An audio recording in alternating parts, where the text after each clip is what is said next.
வணக்கம் மக்களே, நாம் இன்னைக்கு பார்க்க போகிறது மண் மணக்கும் மதுரை மட்டன் சால்னா.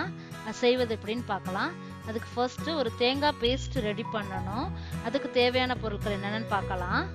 ஒரு கைப்பிடி அளவுக்கு தேங்காய், 2 பச்சை மிளகா, ஒரு பெரிய வெங்காயம் பெருசா நறுக்குனது, இல்லைன்னா 10 சின்ன வெங்காயம். சின்ன வெங்காயம் பெஸ்ட் ஆப்ஷனு. ஒரு சின்ன துண்டு இஞ்சி, 10 பல்லு பூண்டு,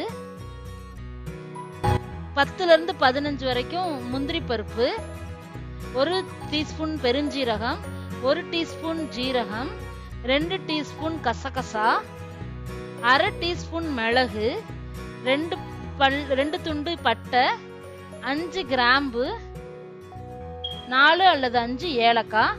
இப்போ இதெல்லாம் சேர்த்து கொஞ்சம் தண்ணி சேர்த்து நல்லா பேஸ்டா ரெடி பண்ணிக்கணும். பேஸ்ட் கன்சிஸ்டன்சி இந்த மாதிரி இருக்கணும்.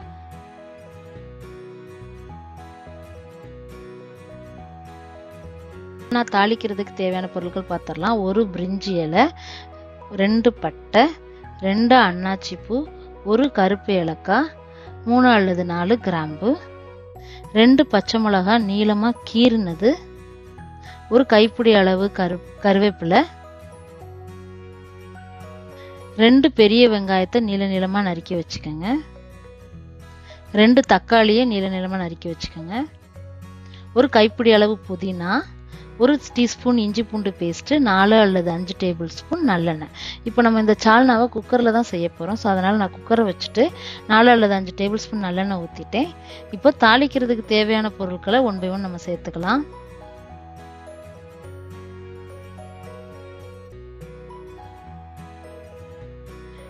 இப்போ தாளிச்சதும் நீளமாக நறுக்குன வெங்காயத்தை சேர்த்துக்கலாம். சேர்த்துட்டு ஒரு 2 நிமிஷம் நல்லா வதக்கணும்.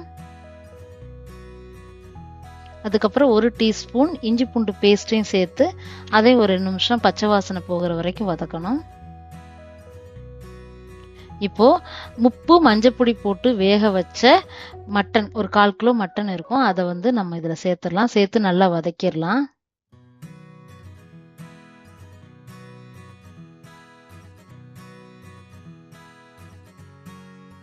இப்போ 1 கைப்பிடி அளவுக்கு புதினா சேர்த்து அதை நல்லா வதக்கி விட்டுறலாம்.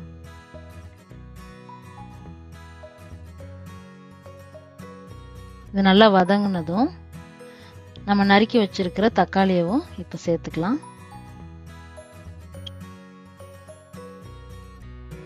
இது எல்லாம் நல்லா சேர்த்து வதக்கணும். இதெல்லாம் நல்லா சேர்ந்து வர வரைக்கும் வதக்கணும். இப்போ இந்த சால்னாவுக்கு தேவையான உப்பு இந்த ஸ்டேஜில் சேர்த்து இதை நல்லா கிளறி விட்டு இந்த வெங்காயம் தக்காளி எல்லாம் நல்லா சேர்ந்து வதங்கி வர வரைக்கும் வதக்கி விட்டுறணும்.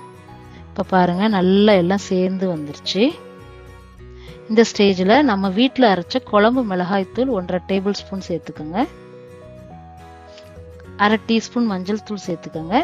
குழம்பு மிளகாய்த்தூள் இல்லாதவங்க 1 டீஸ்பூன் மிளகாய்த்தூள், 1 டீஸ்பூன் மல்லித்தூள் சேர்த்து நல்லா கலக்கி பச்சை வாசனை போகிற வரைக்கும் கொஞ்சம் ஒரு 2 நிமிஷம் வதக்கிக்கோங்க. பச்சை வாசனை போனதும் அரைச்ச தேங்காய் விழுத சேர்த்து ஒரு 2 நிமிஷம் கொதிக்க விடுங்க.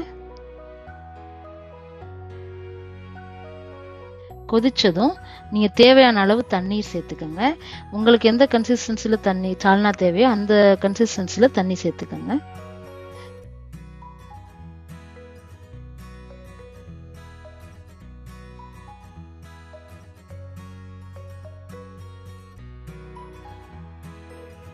ஒரு 3 விசில் வச்சு குக்கரை ஹைல வச்சு ஒரு 3 விசில் வச்சு விடுங்க.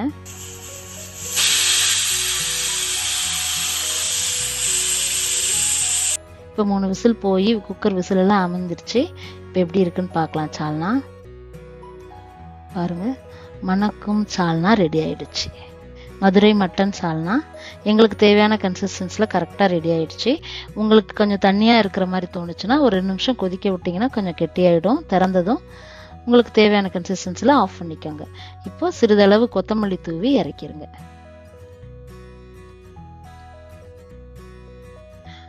மண் மணக்கும் மதுரை மட்டன் சால்னா ரெடி ஆயிடுச்சுங்க.